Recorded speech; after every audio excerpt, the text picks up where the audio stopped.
बिस्मिल्लाहिर्रहमानिर्रहीम। प्यारे बच्चों, अस्सलाम वालेकुम। मेरा नाम साजिदा नूर है। आज के इस वीडियो लेक्चर में मैं आपको खुशामदीद कहती हूँ। आज के इस वीडियो लेक्चर में हम जमात पंजुम की किताब माशरती उलूम के सबक नंबर 6 मुआशियात का जो टॉपिक शुरू करने जा रहे हैं वो है अफराते ज़र। तो आइए चलते हैं हासिलाते तालुम की जानिब। प्यारे बच्चों, आज के इस वीडियो लेक्चर के बाद आप इस काबिल हो जाएंगे कि अफराते ज़र की इस्तिलाह की वजाहत कर सकें और अंदाज़ा लगा सकें कि ये लोगों की कुव्वत ख़रीद को कैसे मुतासर करती है। अफराते ज़र की मुख्तलिफ वजूहात और अक़साम की फ़हरिस्त बना सकें। तो प्यारे बच्चों, सबसे पहले हम ये जानेंगे कि अफराते ज़र है क्या। अफराते ज़र कहते हैं महंगाई को। रोज़मर्रा अशिया की कीमतों में जब ज़्यादती हो जाती है और पैसे की कदर जब कम हो जाती है तो ऐसी सूरत में महंगाई बढ़ जाती है और इसे हम अफराते ज़र का नाम देते हैं। यानी जब रोज़मर्रा ज़िंदगी की इस्तेमाल की चीज़ें मुसलसल महंगी होना शुरू हो जाती हैं तो इसे अफराते ज़र कहते हैं। इसके नतीजे में मुल्की करेंसी यानी कि रुपए की कीमत गिर जाती है। मिसाल के तौर पर अगर जनवरी 2023 में चीनी की कीमत 120 रुपये किलो थी तो जनवरी 2024 में चीनी की कीमत अगर 160 रुपये किलो हो जाए तो इसका मतलब है कि अफराते ज़र है, यानी कि चीज़ महंगी हो गई है और रुपए की कीमत कम हो गई है। अफराते ज़र खरीदार की कुव्वत खरीद को किस तरह से मुतासर करती है। कुव्वत खरीद का मतलब यह है कि आपके पास मौजूदा रकम इतनी है कि जिससे आप कोई भी चीज़ खरीद सकते हो। अफराते ज़र की वजह से हमारे अंदर खरीदारी की कुव्वत कम हो जाती है। इसकी वजह यह है कि अफराते ज़र की वजह से वक्त के साथ साथ पैसे की कदर यानी कि करेंसी की कदर भी कम हो जाती है। अगर आज से 15 साल पहले जो पेंसिल आप इस्तेमाल करते हैं वो 2 रुपए की मिलती थी तो उस वक्त 10 रुपए में आपको 5 पेंसिल मिल जाती थी। लेकिन आज अफराते ज़र की वजह से वही पेंसिल अगर 10 रुपए की एक मिलती है तो इसका मतलब है कि हमारे पास जो करेंसी है, हमारे पास जो रुपया है उसकी कदर कम हो गई है और चीज़ की कीमत बढ़ गई है। इसी को अफराते ज़र कहते हैं और यही वो वजूहात हैं जिनकी वजह से लोगों की कुव्वत खरीद मुतासर हुई है।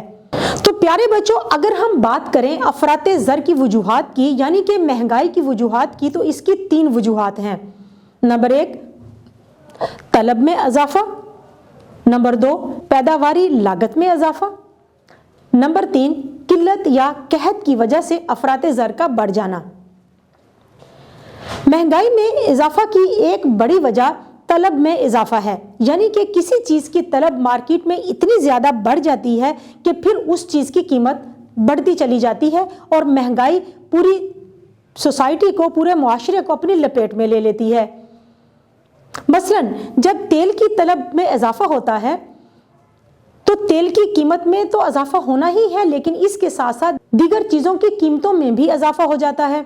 उसकी वजह यह है कि अशिया की नकलो हमल के लिए हम तेल का इस्तेमाल करते हैं, मुख्तलिफ चीज़ों की पैदावार के लिए हम तेल का इस्तेमाल करते हैं।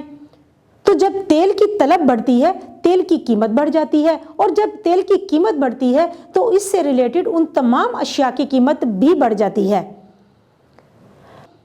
पैदावारी लागत में इजाफे की वजह से भी अफराते ज़र का मसला पैदा होता है।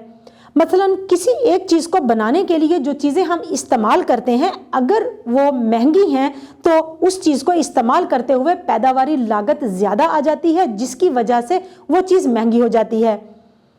मिसाल के तौर पर हमने जो केक बनाना है उसमें जो मटेरियल हम इस्तेमाल करते हैं अगर वो मटेरियल मार्केट में महंगे दामों बिक रहा है तो फिर ऑटोमेटिकली हम ये देखते हैं कि केक की कीमत में भी इजाफा हो जाता है। किल्लत या कहत ये भी एक वजह है अफराते ज़र या महंगाई के बढ़ने की।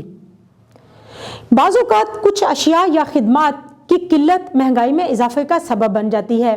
मसलन अगर मुल्क में कुदरती आफात आ जाती हैं तो उनकी वजह से भी अशिया की फराहमी में किल्लत पैदा हो जाती है, लेकिन ये वक्ती तौर पर होता है। कुछ वक्त के लिए अशिया की कीमतें बढ़ जाती हैं, लेकिन जैसे ही हालात मामूल पर आते हैं उनकी कीमतें वापस अपनी जगह पर आ जाती हैं।